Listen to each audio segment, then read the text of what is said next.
All right, welcome to this Q&A. And like 2 days ago, we asked on both our Instagrams whether you guys have questions for a little Q&A, which we're going to record right now. We got a shit ton of questions. We picked the ones we felt we could both talk about. Yeah. We try to stay away about something really specific in terms of, for example, SMMA, which is yours, or web development, which is more my thing. Let's roll into it. So the first question is a fun one straight away. What's your opinion on psychedelic drugs and business? Shall I start and you want to complete? Yeah, All right. you go for it. Well, first of all, when you talk about psychedelics, I think it's very important to know a couple of things. First of all, it's really going to enhance your emotions.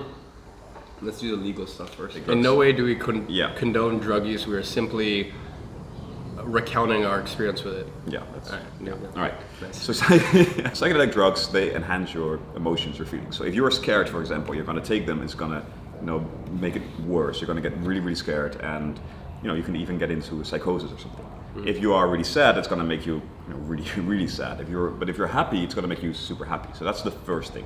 And I think you agree with this, is don't even think about this if you are not in control of your own mind. Yeah. So if you haven't been meditating for at least like 6 months or a year, don't even try it, because you're gonna see shit. You're basically gonna see things which aren't there. And if you're not in control of your mind, or you do have a bad experience, you don't know how to control this, it's gonna be a very, very bad experience for you. I mean, there's tons of really, really, really smart people who use psychedelic drugs, and then a lot more that are open about it, and then just tons more that do it or have done it and just can't be open about it for publicity and stuff like that. Yeah. In terms of psychedelics, one thing I would say is when I first took psychedelic for the first time, I'd been meditating for a year, so that's one of the most important things. I think it's just being able to control your emotional state. One thing I would say is for me personally, just from my own experience after taking psychedelics quite a few times, probably at this point like 6 or 7 times, is like, I think there's a lot more drama around it than there needs to be. Just as long as you're not an idiot, and just before taking psychedelics, if you've just broken up with your girlfriend, don't take psychedelics. If you've just been through something traumatic, don't take psychedelics. As long as you're in a good mood going into it, and also just as long as you're not going into it for a fun trip. It's not like other drugs where you go and it's a party thing. It's like a lot of time when you do psychedelics, it's either in a group of friends or it's just on your own. Most of the time I've done psychedelics, it's on your own. It's literally just been on my own. And I just have a pen and a pad, a paper, and I just have sort of a issue that I'm kind of trying to tackle, or something that I'm trying to get a bit more clarity on. Now, one thing I would say is I haven't done psychedelics in maybe a year and a half or something like that, simply because, and all drugs for that matter, simply because I just don't have the time for that reboot process after. The first time you take psychedelics or any drug, really, honestly, just go steam room sauna, cold plunge, have a shit ton of green juice, coffee, and get a good meal in you and a bunch of vitamins, and honestly the next day you'll feel perfectly fine. But if you do drugs, for after the fourth, fifth, sixth time, you're really gonna start to feel the effects, and for a week, 2 weeks, you're kind of gonna feel like shit. So at this point, I have to weigh up, okay, is that worth it? Is that worth it? And the answer is just no. I guess one more thing is, if you've never done anything like this, you want to do it, don't do it alone the first time. Yeah, I'd say so. That's what I would say. I guess the reason we got this question is because a lot of big entrepreneurs, as you say, actually talk about this. Talk about solving a certain problem, and that is what happens if you do it alone. But the first time, Yeah, to do it with someone who's done it before. And do a bit of research. That was the first question. The second question, what extra value does a mentor provide, and how to find one? I mean, I guess we made a whole video about this. Yeah, so we made an entire video, I think, 6 months back, roughly, or something like that. So you can just go look on my channel. And on mine. Oh yeah, it's on yours too. Yeah. So just go look on our channel. I think it's a 20-30 minute video. I'll probably link it in my... Yeah. It's somewhere here. The next one is, are you guys still in business together? Well, okay, let me tell you something about Iman. Iman hates doing business together with someone, which is true, right? You want to work alone. I hate business partners. He hates business partners. He also always tells people who are in business together, why are you in business together? Yeah, a year ago when IG Media started, we ran it together. More than a year ago. I mean, we first started working on IG Media together, in an actual business sense, probably May of 2017. Yeah, 3-4 months after I really started going with it. Yeah, that's true. I guess we incorporated a year ago. Oh yeah. So we incorporated. Okay. Yeah. Okay. Yeah. So we incorporated a year ago because he turned 18, and Finally. we thought we could incorporate sooner, but apparently we probably could. Yeah. Anyways, yeah. Well, I mean, to give you a bit of context, like Bob and I have been trying to find like business ventures and opportunities ever since we started. Our first idea was like something we'd pump like 30K, or you pump 30K. I had no fucking money. You know, he'd pump 30K into, and he'd be an investor, and that was the kind of like Fiverr or like Upwork for like high-end like videographers and content creators, and we decided against that. And then we thought about like clothing just for calisthenics. And then after that, we decided against that because I was still 16 at the time. I couldn't even like have a business card. Like it was just impossible. So then after that, we decided because I couldn't have a company because I was 17 and a half at that point. So we just decided to do things like as his company and then me as, you know, a sole trader. And we just had like some clients that we worked on together, like Twin Spark Racing, Bang & Olufsen. And we just worked on kind of like a percentage basis on these projects together. And then after that, I was like, you know, after everything that Bob did for me, just kind of being like a brother to me more than like anything. Like, you know, like I'd never had anyone that I could rely on, or like, you know, I'd come to Bob and I could be like, okay, how do you invoice, or like how does tax work? Or Dude, there were times that my phone would ring like every 10 minutes. IG Media, that could be something that we could do together. So as I said, I kind of like hate having a business partner. If I fail, I like to fail alone. And by that, I don't mean like having employees or a company. I just mean like being the spearhead. If I like to fail, I like to fail alone. If I like to win, I know it's because I spearheaded the company. Which I think is a funny difference between us. I actually really enjoy, I have several companies together with someone because I actually really enjoy working together. Even though sometimes it's frustrating because I'm ready to move to the next level or next step and the other person might not be. We're very different in that sense. But in all fairness, the way things evolved, even if you would like to have a business partner, the way things evolved, you know, my phone stopped ringing, at least in terms of business. We of course speak a lot, but because you figured everything out, and you went to the level, so there was no real reason for me to be actual part of IG Media. So we decided we would want to do something that was like, you know, where it was like a real like thing we could do together. You know, we had that Meridian Mastermind that we did together. We had a software that we were like planning on doing together, and then for me, it was just like, it was definitely a lost opportunity. Bob's coming out with that like 2-3 months, depending on like how quick Facebook is. So that's going to be an absolute game changer. I missed out on that opportunity. I've even said to him, I offered you percentage. I even said at the time, you know, we were going to go into it, you know, as kind of like business partners and stuff like that. And I basically like let go of that opportunity just because I wanted to focus on what I'm doing. You guys will hear about that in like 3-4 months. It's sick, like amazing software. It is. Yeah. So the answer is right now, no. Right now, technically and legally, we're not business partners. We have kind of ventures that we look at together and we're like, oh, that could be cool, or maybe we could do this together or that together. But legally, we're not like business partners at the moment. More just like trusted advisors for each other. That's like a long answer to a simple no answer. What is your biggest struggle and weakness in entrepreneurship? All right, well, for me, that is very, very simple. For me, it's focus. Well, I guess there's two things, right? I think every entrepreneur struggles with finding the right balance between work life and private life. If you're not careful, you're just going to be working day and night. I think that's in general the biggest struggle. If I look for myself, it is focus. As you know, I like to start businesses. I get bored once a business is like up and running and it's doing properly and it's bringing in money. So at some point last year, and that was my biggest lesson again last year, and I've had that in the past as well.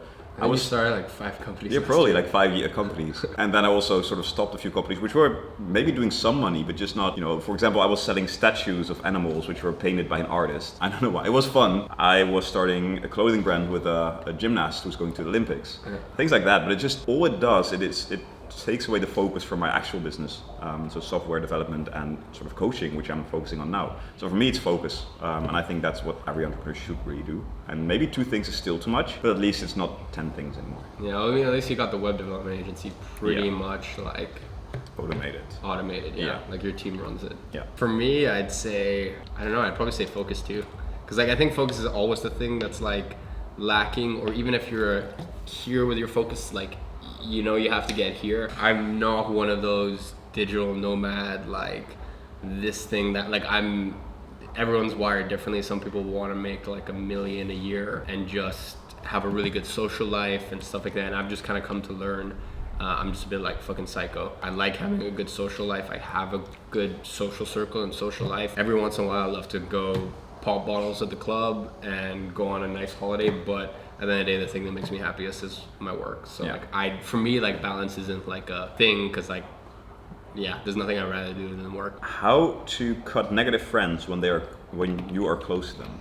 Well, the answer is cut them. I know it's really difficult, but you have to really ask yourself questions like, what am I doing right now, and is it bringing me towards my goals? And who are the people I'm around, who are surrounding me, and are they helping me grow? You know, they say you are the average of the 5 people closest around you, and I think it's very true. One of the reasons that we see each other a lot, even though we sort of live in different countries, is that we know that we can actually push and motivate each other. And that's rare to find people who you feel can really, really help you and push you. So if you're close to people who are just pulling you down, and you feel like they're not helping you with your goal, and even worse, it's really difficult, but you're gonna have to let them go and just, you can even be frank to them, listen, I love you, but right now, what I want is grow as a person, grow my business, and right now you're not helping me there. I have a pretty good analogy I use. To this day, I still don't actually know if it's true, but apparently if you throw a frog in boiling water, it just jumps out because it's fucking terrified. So it just literally just jumps out of the pot. But if you put a frog in cold water and then slowly bring up the temperature, it starts to simmer and then it starts to boil, and the frog just sits there until it dies. I use that exact same analogy for cutting out friends. Just treat your friends like frogs. So what I mean by that, I've seen it time and time again where, especially with entrepreneurs, they have this very maybe they watch like a motivational video or something stupid like that. And they're like, you know what, I need to cut all my friends and be isolated and blah blah, and like destroy my mental health along the way. So what they'll do is they'll text all their friends like, you're not like leveling up, bye. And it's just like, you know what I mean? Like, I have friends for different days. I have some friends that literally I only hit up when I just want to go to lunch and not talk about business and just laugh my ass off. Like, I have friends literally that I'll just hit up if I'm going to the club and I just want to party and I'm having big drinks in mind before or something like that. And then I have some friends which I only hit up when it's like like your gym buddies or some shit like that. My point is, like, different people serve different purposes. Your closest circle, in my opinion, needs to be people that you can laugh with, that you can cry with, that you can like level up with, that you can go out and fucking rage with. Like, they need, I think a really close person to you should be all of those things. So my point is, first of all, you need to identify whether they're negative, and also you need to probably stop being such an asshole, because like people say like, oh, cut them out, blah blah, but I have a different opinion, which is like, what if when you're with them, this person has literally zero motivation, they're gonna do fuck all with their life, but when you're with them, you just laugh your ass off and they're just such a good human. Does that mean you need to cut them out? In my opinion, I don't think so. First of all, understand which friends actually need to be cut out. Now, the question was toxic friend.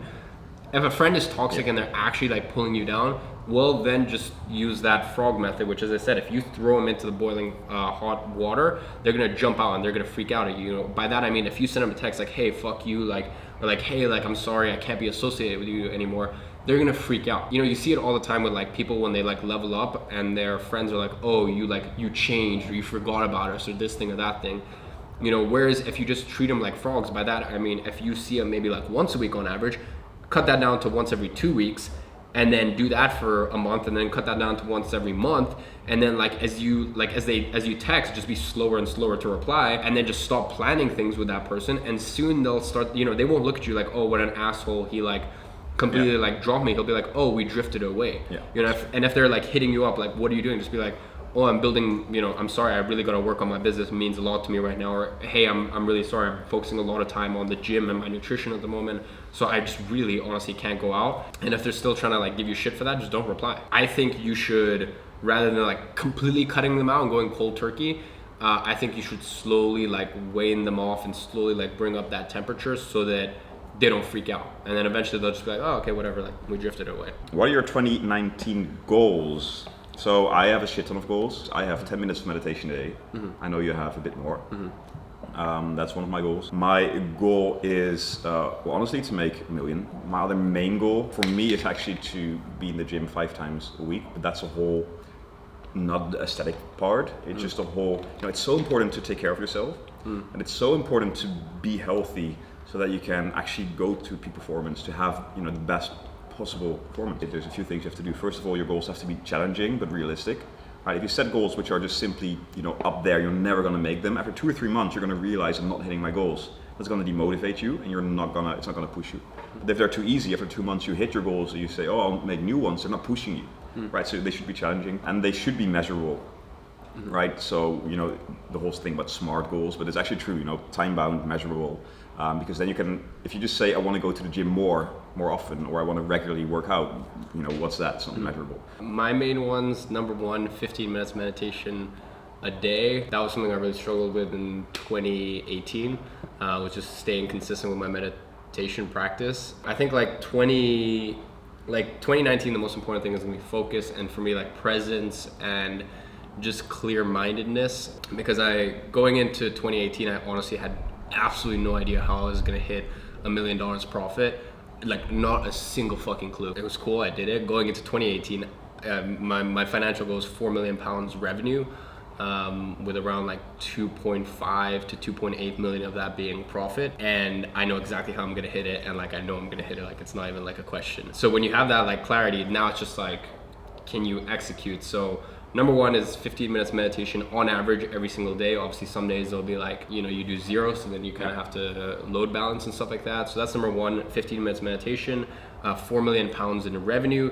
Reason I'm speaking revenue, not profit, for 2019 is when you're trying to grow, and this year was super lean, super efficient, but you can't stay super lean and efficient forever. You have to focus on growing.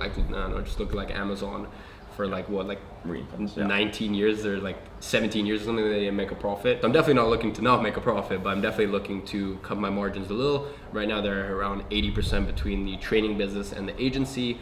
Next year they'll go down to 60, 70%, something like that. And the last one is an hour and a half screen time. That's a good one. Yeah, if you haven't already, check out make sure you update to, I think it's iOS 12, and make sure you have screen time enabled, and every single week, check out your screen time. At the last Maria Mastermind I held, I had everyone pull out their phone and check their screen time. Some of these people's screen time were 7 hours, and 5 of that was on fucking Instagram. And it's just so, I've not only for my business, but just my mental health. I've said it for a year and a half. I hate social media. You have to use it very, very strategically. Either you use social media or social media uses you. I sell attention, if that makes sense. My agency, and I guess in my info product business, as I serve ads and impressions to people, my agency, what we do is we pay Facebook for Facebook to serve impressions to other people, aka you are so fucking stupid that you are gonna give Facebook your attention. You're basically allowing Facebook and Instagram to make you just so poor that, as I said, basically Facebook's taking your attention, balling it up, and making billions and billions off of you becoming stupid. If you haven't read a book, I read a book when I was 16, roughly around 2 years ago, called The Shallows. I think you read it too, right? And I forget who it was by, but literally 2 years ago, I was okay, yeah, social media, keep it to a minimum. Use it strategically, because this thing is honestly cancer, and the more and more I've progressed throughout the year, the more and more I've realized that's the case. So trying to get my screen time down to an hour and a half between WhatsApp, sending people voice notes back, messaging, Instagram. What are your morning and evening routines? Shall we go through this really fast? Yeah. Okay. My morning routine is, so my morning routine starts with something really small: make the bed, do 10 push-ups, open the blinds, and drink a glass of water. 4 tasks which I complete within 1 minute. It's not gonna make my pecs grow doing 10 push-ups. The only thing is, in my mind, I've now completed 4 tasks within 1 minute, so I've been productive, and I can take that with me throughout the day. It's actually something which comes from the military, because they do this. Then I go to the gym.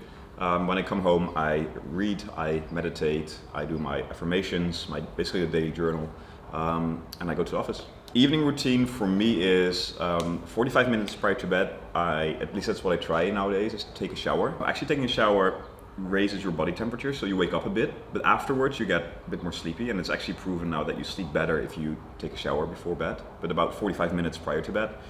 My phone also goes on airplane mode, then goes away to the charger, and I drink a bit of tea and I read. I used to do what Bob does in that first minute, and for some reason I stopped doing it, and I should really start doing that again, because I really like that.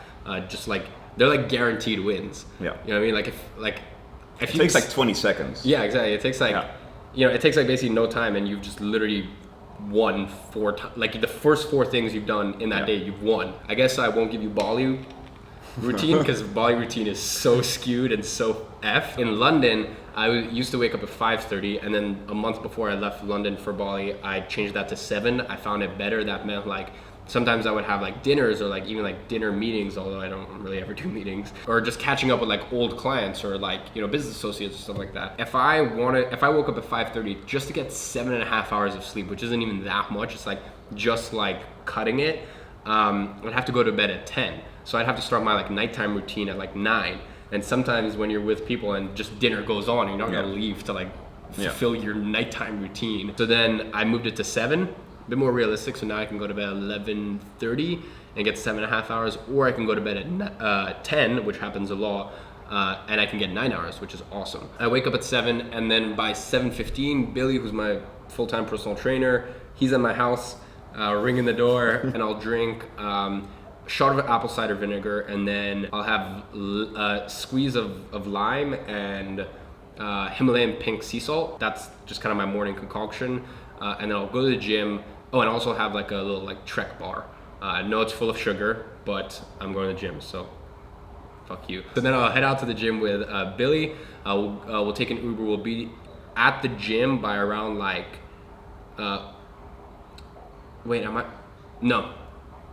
Wait, I think I've screwed up my... What? No, I wake up at 6:30. Okay, anyways, I wake up at 6:30, and by 7, I'm in the gym. Billy's at my house by 6:45. I realized I changed it here.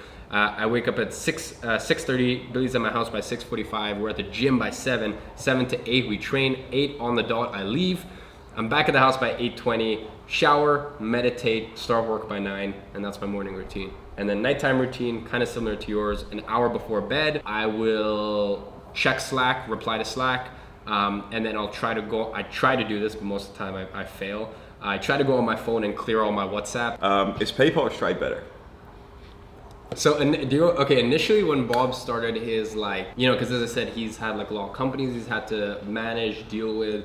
So eventually once he started getting some more time, the demand has always been super, super high, but I think somewhere around like August or whatever, he started to take on like coaching more seriously. Yeah. So as he started to take on coaching more seriously, he had to get a separate PayPal for that and shit like that. And I remember we first had a discussion. You'd never used Stripe before, so you didn't really know about it. And you know when you don't know about something, you just assume it's worse.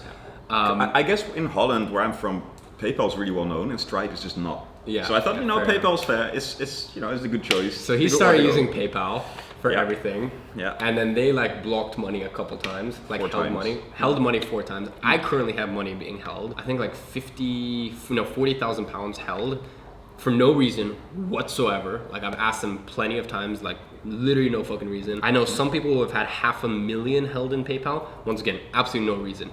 PayPal does whatever the hell they want to whoever the hell they want.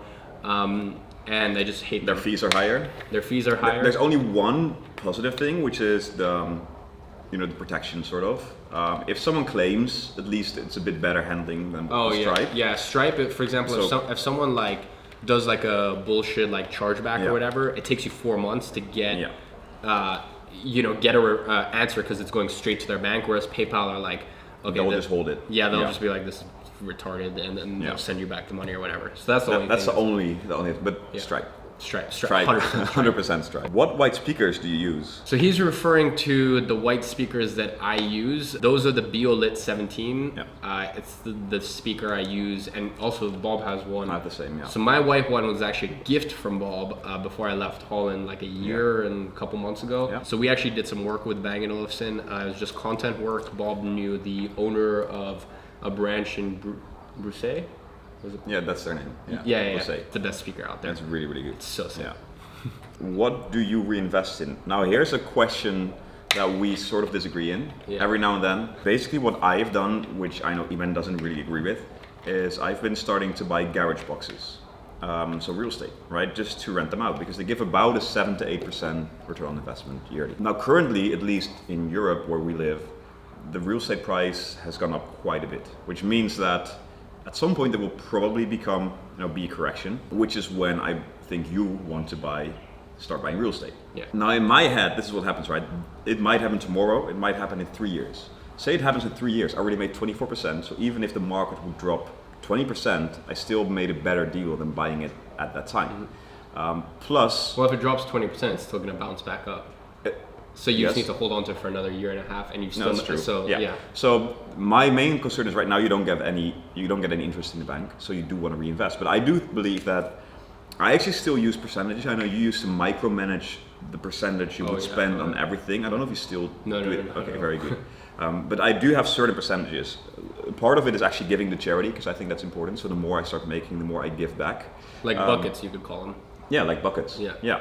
Then there's another bucket which is for investing in myself, whether it is coaching, whether it's a course, whatever, because you always, by investing in yourself, it is the best investment out there. But then at the same time, just having your money in the bank is, it's just really stupid. So I follow the system which is spoken about in the book Unshakable by Tony Robbins, which basically means you leverage between a bit of real estate, but mainly bonds and stocks. And it forces you to sell with profit and buy when things are going down, which is really cool. Real estate, bought a house, bought garage boxes, stocks, bonds. I don't do crypto. Yeah, so Bob is definitely a lot more solid. He owns his house. I don't own a house. He owns fucking garage boxes. I don't own shit. He owns stocks. I don't own anything. So my opinion with investing is nothing currently is gonna bring me a better return than my business, and I hold that belief. So right now my biggest goal is just to keep getting more and more and more in the bank. We're talking $1 million, $2 million, $3 million, $4 million, $5 million, just cash sitting in the bank. And that's literally my only objective. I don't understand real estate enough to even try to do it. I don't understand stock or stock prices and fucking enough to try to do it. I can put I could spend my money on Facebook ads and get an instant ROI. But once again, it just depends on your business, I think if you've got an agency or whatever, if you have an agency, I think the best investment you can make is in yourself. Because the thing is there is nothing that's gonna drive your agency forward except for yourself. An employee realistically is not gonna drive your business forward. It's you. It's what you don't know that's gonna drive your business forward, So I think, and especially when you're starting out or even mid-level success, you got to invest in yourself. Because there's no one else that can drive your business. Now it's different if you have an e-commerce brand. At that point, I'd want to have a shit ton of money in the bank, and when ads are cheap, definitely not December, just literally outbid your competition. But as I said, for me right now, there's nothing that brings a higher return than Facebook ads for my training business, for example. And my goal, I'm never going to invest in something I don't understand. I don't understand real estate to the level I need to invest in it. Also, it's not the price where it's attractive to me. So my goal is long term, you do want to invest in real estate, right? Oh, my long term goal is have an investment call me cuckoo or crazy. I don't think I think it's a guarantee. My goal is $1 billion. I'm not gonna get to $1 billion. I don't think I'm gonna get to $1 billion with I think I'm gonna get to $1 billion with real estate. That's how I see it. That's how I see me growing a huge fortune. So I definitely want to get into real estate, but maybe for me, my goal is when my company is doing 10, 15, 20 million a year, because it's for as much energy as I can invest going to real estate seminars and getting right now it doesn't. I agree. Yeah, for you it doesn't. I could either put that time in there, or I could put into my business, and my business can bring me more yield. One thing about investing, if you're an entrepreneur, if you're probably not going to build up a pension or anything, so it is important to sort of invest or make sure, either put it aside. My goal is if I have say that you end up with 100 garage boxes, that's enough to live from. Just the rent alone, you could retire and have a perfect life. Yeah. And it's a nice way to make sure, basically have a sort of passive income long term. So whatever you do, it could be real estate, it could be, I wouldn't say do everything in crypto for your retirement, because that's just might make you really rich or really poor. Yeah. Make sure you do something so that once you stop working at some point, money still keeps coming in. Also keep in mind, when you invest in real estate or garage box or whatever, he gets taxed at the capital gains level, which is far more attractive than me, for example. I get taxed at corporate level. So does he in his actual businesses. I don't benefit from any sort of capital gains tax, which especially in UK is 10% up to I think 50K a year or something like that. So if I had a apartment or whatever that's generating me 50K a year, I only get taxed 5K on that, so that's 45K like net. I can make a year from that. So just a little side note. In Holland, it's even better. Really? But yeah, we won't really go. We got a lot of questions on tax, like what's smart to do with taxes. We can't really advise on it because it's so different. He's in Holland, I'm in London. Country, plus your situation. So yeah, we're not really gonna. Plus, we're not tax advisors. No. When building a personal brand, bringing out free content is vital. When should I start? I think now. Documenting the journey is so powerful. Look at him, right? He started documenting his journey when he wasn't making any money, when he was. I mean, okay, I'm not gonna say the channel name, but if you look really, really carefully, you'll find videos. Well, you can just find it on my channel. Football videos. Oh yeah, you can find my football videos. Yeah, there's like football videos. Although, anyways, he started documenting when he was young, and people start following the journey, and they start rooting for you and want you to become successful, and they really, really start becoming fans. And what we really want is create true fans. I started when I had my business, when I was doing okay, when I was doing well, which makes it harder to build that sort of fan base. It might be a bit easier to build the rapport and to build sort of, he's knowledgeable, but to actually have fans when you're already a bit higher up is difficult. So start documenting the journey. You never know when you use it or could use it. For ads, it would be great to have like footage of me struggling, when you're just starting a business. So I say start as soon as possible. Yeah, so if you're using a personal brand, I assume it's because you are trying to use your personal brand to get agency clients as a lead generation method, or you're coaching. Or you're trying to build a coaching business or an infoprog business or fucking membership site on like how to tap dance or something. You know what I mean? Like, point is, if you're smart, you're using it to build an actual like business, a real business. My best recommendation is if you want to get to 7 figures, social media is incredible. Like honestly, just incredible, especially because all of this organic audience that you have, you can retarget all of them, and that's just super cheap conversions. To get to 8 figures, I would drop social media as much as you can, because at that point, paid traffic is by far the biggest lever that you can pull to scale to that point. But I think most people will be happy with 7 figures. So my point is, just fucking use social media. And start now. Yeah. Best outreach methods in the Netherlands. I guess I think it's quite interesting. In the Netherlands, there's one big problem, and that's called, we have a registry where you can basically give your phone number on a website, and if you're registered there, you're not allowed to be cold called. Right? If I would call someone who's on the list, I can get a big fine. Which means I think they have like maybe even up to 20 million phone numbers. There's 17 million people living in the country. 20 million phone numbers are registered, and you're not allowed to call them. I have 2 numbers registered there myself. So cold calls are not really an option. So email is actually the best way in Holland to get response. So if you're doing business to business, that is of course, emailing is by far the best outreach method in Holland. I think it's different in every country. Yeah, so this is something I see a lot. Guys, I found it. Cold calling is 100% the best way. No. Chatbots are the best. No. Cold video message or cold DM or like that. And it's just like, no, you're full of shit and you're probably trying to sell someone something. First of all, it depends on what niche you're in, because one niche will respond to something very, very, very differently than a different niche will. Yeah. And it also depends on geographically where you are. I learned very, very harshly when I started to do some business in Holland. They don't, like, I operate, even though I've lived in London for like 15, 16 years, I operate very American, you say. I cut straight to the chase, like, I'm no bullshit, and I'm super fucking blunt.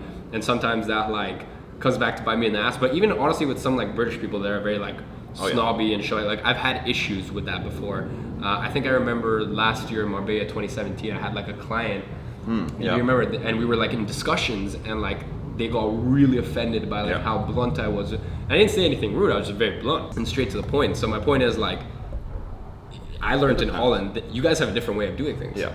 Well, we're pretty straight to the point, I guess, but but we do really start with, for example, small talk is huge for us, and building the relationship first is really big. And another thing is, you have location, but also you as a person. Right? Some people are really, really strong on the phone. They're just really strong. And some people are really shit, but they can type the best possible emails. So why should you torture yourself and keep trying to make those calls if it's just not giving you results? So, some people are really strong with video, and some people have a camera and they get so shy they don't know what to say. So it's both what is accepted within my niche, within my area, plus what are my strong points, and use your strong points. I mean, I know that, like, for example, my old employee of mine, Esteban, who most of you guys know, especially if you're in 6-figure SMA, And the guy's a beast at cold calling it on the phone. And then you get him to write an email, and he's just such a spaz. It just, once again, you can't have like a baseline and just make a blanket statement that this is the best. No, I agree.